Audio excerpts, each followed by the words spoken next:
Breaking news చూస్తున్నాం. కవితకి big shock తగిలింది. సీఎం రేవంత్ రెడ్డి కవితకి బిగ్ షాక్ ఇచ్చారు. వడ్డేపల్లి మున్సిపాలిటీ, మహబూబ్ నగర్లోని వడ్డేపల్లి మున్సిపాలిటీలో 10 వార్డులుంటే ఆ 10 వార్డులో 8 వార్డులు All India forward Bloc గెలుపొందింది.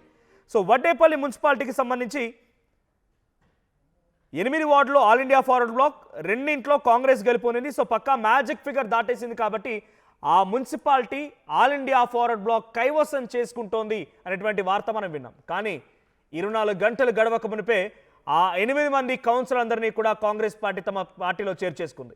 All India forward బ్లాక్కి, కవిత, జాగృతికి రెండింటికి షాక్ ఇచ్చి వాళ్ళంతా కాంగ్రెస్ పార్టీలో చేరిపోయారు. నిన్నటి వరకు అంటే నేను ఫలితాలు వెళ్లైనప్పటి నుండి ఈ రోజు ఈ సమయం వరకు కూడా మీరు చూస్తున్నారు విజువల్లో ఆల్ ఇండియా ఫార్వర్డ్ బ్లాక్ కండువా కప్పుకున్న కవితకు సంబంధించిన విజువల్ చూస్తున్నాం. పెద్ద ఎత్తున జాగృతి సోషల్ మొత్తం కూడా హోరెత్తించింది. కవిత పార్టీ పెట్టక మునిపే మున్సిపాలిటీ కైవసం చేసుకుంది.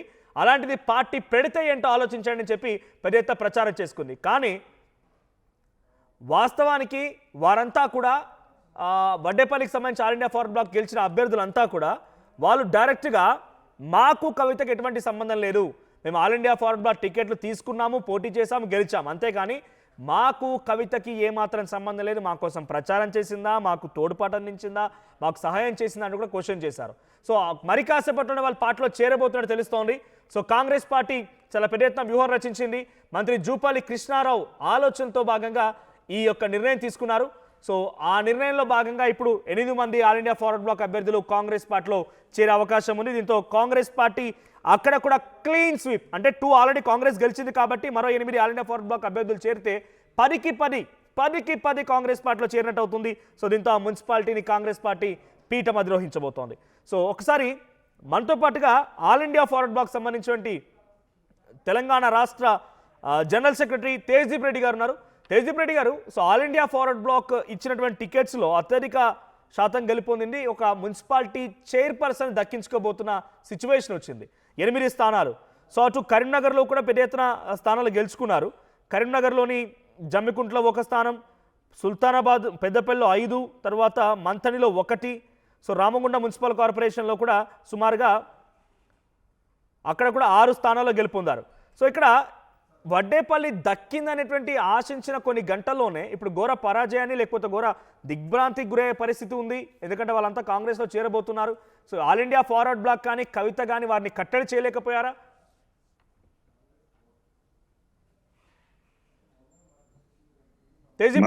నమస్కారం. నమస్తే. నమస్కారం. నమస్తే, మాట్లాడండి. అయితే వాస్తవంగా ఈ రోజు నిన్న మున్సిపల్ ఎన్నికల ఫలితాలు వెలువడ్డ తర్వాత All India forward Bloc party Telangana రాష్ట్ర వ్యాప్తంగా చాలా మున్సిపల్ కార్పొరేషన్లో మున్సిపాలిటీల్లో గణనీయమైన ఓట్లు సీట్లు సాధించడం జరిగింది. ఈరోజు మున్సిపల్ కార్పొరేషన్ల విషయం మాట్లాడుకుంటే రామగుండం 6, మంచిర్యాల 2, ఈ రకంగా పెద్దపల్లి మున్సిపాలిటీ 5, సుల్తానాబాద్ 1, జమ్మికుంట 1, మంతనిలో 1, ఈ రకంగా ప్రతి చోట కూడా మెరుగైన ఫలితాలు వచ్చాయి. వాస్తవంగా ఈ రాష్ట్రంలో 1% ఓటు పైచిలకు కూడా పార్టీ సాధించింది.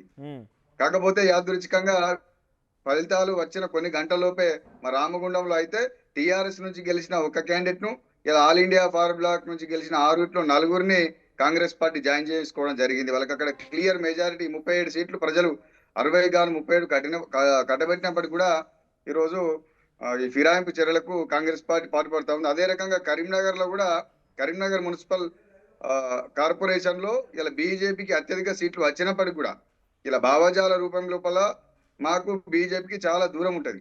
అయినప్పుడు కూడా All India forward Bloc corporator ను నిన్న రాత్రి బండి సంజయ్ గారు స్వాధీనపరుచుకున్నారు. కానీ ఇక్కడ మీకు మిగిలింది వడ్డేపల్లి అంటే ఒక మున్సిపాలిటీ దక్కింది మీకు. సో మున్సిపాలిటీ దక్కింది, ఆ క్రెడిట్ మొత్తం జాగృతి అన్నట్టుగా జాగృతి ప్రచారం చేసుకుంది.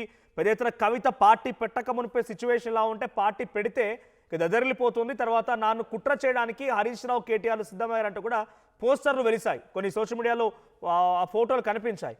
కానీ సడన్గా వీళ్ళంతా కూడా జూపల్లి కృష్ణారావు నేతృత్వంలో కాంగ్రెస్ పార్టీలో చేరబోతున్నారంట. అంటే మీరు నిలువరించలేకపోయారా, వారికి ధైర్యం ఇవ్వలేకపోయారా?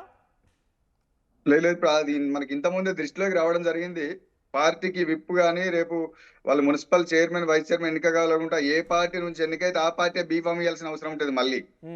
మరి వాళ్ళు ఏ రకంగా రేపు ముందుకోతారనేది కూడా పార్టీ రాష్ట్ర నాయకత్వం చర్చిస్తా ఉంది. ఇంకోటి కూడా ఏంటంటే మేము జాగృతి ఫార్వర్డ్ బ్లాక్ కలిసి పోటీ చేసి తెలంగాణ వ్యాప్తంగా కొద్దిగా మెరుగైనటువంటి రిజల్ట్ వచ్చి రాగానే ఒకవైపు కాంగ్రెస్ కావచ్చు, ఇంకోవైపు బీఆర్ఎస్ కావచ్చు, బీజేపీ కావచ్చు, రకరకాల ఎత్తుగడలు వేస్తూ ఆదిలోనే మా సక్సెస్ రేట్ను తగ్గించాలనే భాగంగా ఇవాళ సీఎం సొంత ఇలాకా కాబట్టి ఉమ్మడి మహబూబ్ నగర్ జిల్లాకు సంబంధించిన వడ్డేపల్లి ఉంది కాబట్టి ఇలా సీఎం రేవంత్ రెడ్డి దగ్గరికి జూపల్లి కృష్ణారావు గారే తీసుకుపోయి ఇలా కండువాలు మార్పిచ్చే ప్రయత్నం చేస్తా ఉన్నారని చెప్పి మా దృష్టికి రావడం జరిగింది. ఇంకోటి కూడా గతంలో జూపల్లి కృష్ణారావు గారు కూడా కొల్లాపూరు మున్సిపల్ కి సంబంధించి ఐజాక్ సంబంధించి ఇదే All India forward Bloc party ఎక్కడైతే టీఆర్ఎస్ పార్టీ మోసం చేసిందో మొత్తం తన వర్గాన్ని కూడా ఇదే సింహం గుర్తు మీద ఫార్వర్డ్ బ్లాక్ పార్టీ బీఫార్మ్ తోటి గెలిపించుకుంటేనే ఇలా ఎమ్మెల్యే అయిండు, మంత్రి అయిండు.